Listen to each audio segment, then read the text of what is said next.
25. novembril pidas ülikooli innovatsiooni- ja ettevõtluskeskus Mektori oma esimest sünnipäeva.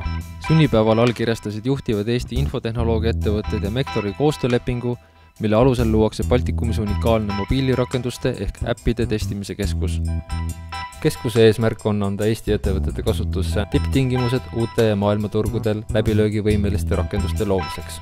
Rakenduste testimiskeskuse ehk nutilabori loomise idee sai alguse paljude osapoolte ühisest huvist suurendada Eesti ettevõtete loodavate rakenduste võimekust ja ärilist potentsiaali.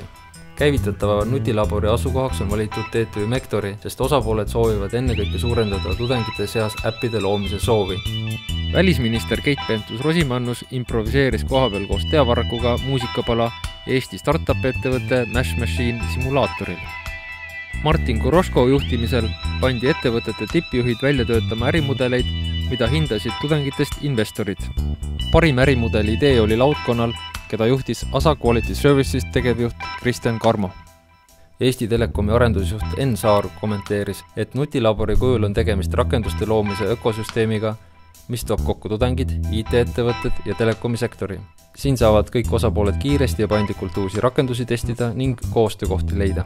Nutilabori loojateks on Tallinna Tehnikaülikool, IT College, Eesti Telekom, Samsung, ASA Quality Services, Nortal, Stagnation Lab, AppLoud, Mobilab ja MTÜ IKT demokeskus. Sponsoriteks on lisaks Microsoft, HP, Valgeklaar ja LG. Koostöö käivitus põhjusel, et igal ettevõttel eraldi ei ole otstarbekas keskust välja ehitada ning ülikoolidel puuduvad vajalikud sisseseaded suuremahuliseks õppetegevuseks.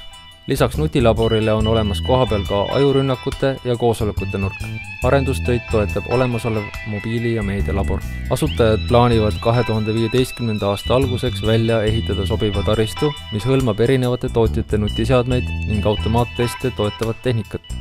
Lisaks ühisele tehnikakasutusele rakenduste katsetamisel ja õppetegevusel luuakse ka tudengitest koosnev testimiskommuun.